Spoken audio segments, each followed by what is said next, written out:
I want to tell you a story about a guy we're going to call Hal. Hal's not his real name, but we're going to call him Hal in this video.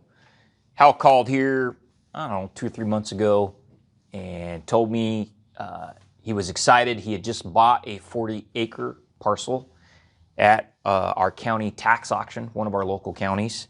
And it was in the coastal range, what we call the coastal range. So it's a mountain range along the California coast.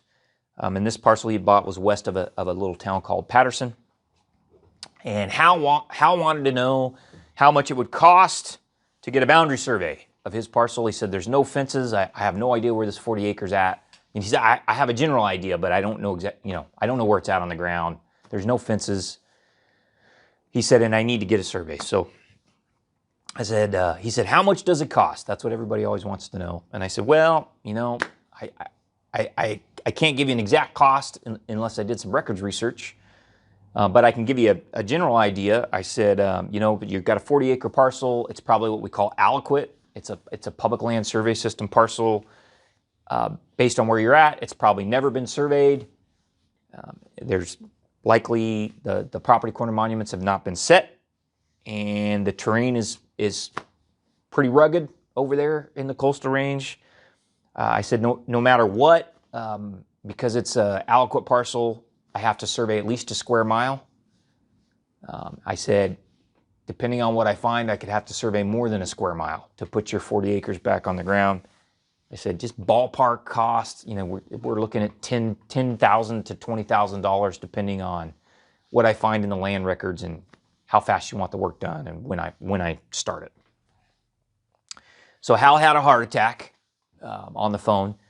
He said, that's outrageous. That's way more than I even paid for the parcel at tax auction. And I told Hal, I said, yeah, that doesn't surprise me, Hal. It doesn't surprise me that the survey costs more than what you paid at the tax auction. Hal said, well, how am I supposed to do anything with this parcel if I don't get a boundary survey? I said, well, Hal, I think you got 2 options. He said, okay, what are my options? I said, you can pay for a boundary survey, or you can, whatever you want to do in the parcel, you better do it in the middle. You better do it in the middle of the 40 acres. Don't do it anywhere near the edge, or you might be on your neighbor's property. So I think at that point, Hal hung up the phone. It's a strong possibility he might have hung up the phone on me at that point. And I don't know what happened with Hal. I don't know if he ever got a survey or not. I suspect Hal's parcel may end up back at tax auction. So what are some things we can learn from that conversation that I had with Hal? Now, the first thing we learned is Hal was ignorant, right? He didn't have a clue how much a survey cost or why a parcel might have ended up at tax auction. So he probably shouldn't have been invested in real estate. That's the first thing. And one of the common themes that I have in my videos is, if you're gonna invest in real estate, especially California, you should be a professional developer, or you should hire a team that will help you, because it's not something you want to play around with. It's a good way to lose money. The second thing we learned is parcels at tax auction aren't often worth the tax bill. So let me talk about that just for a minute. So if a parcel is at your county tax auction, what that means is whoever owned it before decided that the parcel itself wasn't worth the tax bill. These tend not to be super high value parcels. Now, there could be exceptions to that rule, so you occasionally have a valuable parcel that goes to tax auction just because there was some kind of calamity or a developer went bankrupt, but those aren't common situations.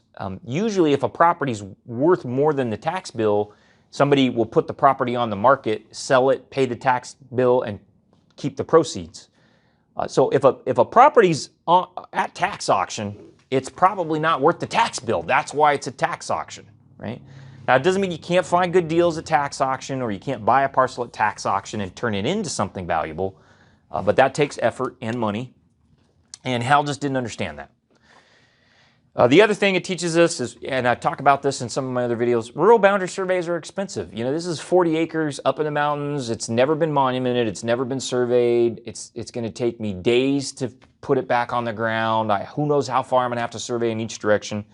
And those surveys aren't cheap.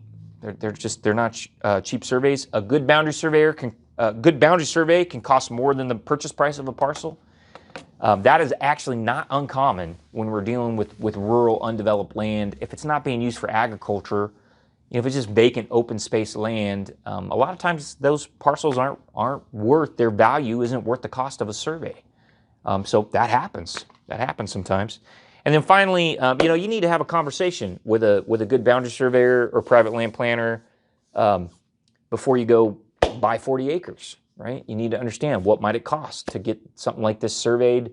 And one thing Hal learned is, if you buy 40 acres at tax auction and there's no fences and no monuments and it hasn't ever been surveyed, there's not a lot you can do with it, right? You can't fence it. You can't build a road on it. You can't put a house on it. You can't put cows on it. There's not much you can do without a good survey. So you're going to have to get a survey before you can really make productive use of that property. So I'll have Lori, our content marketing specialist, in the description for this video. She'll put a link to a related video. What happens when the boundary survey costs more than the parcel is worth. I talk about that for a few minutes in another video. So we'll link to that. And I appreciate you guys watching.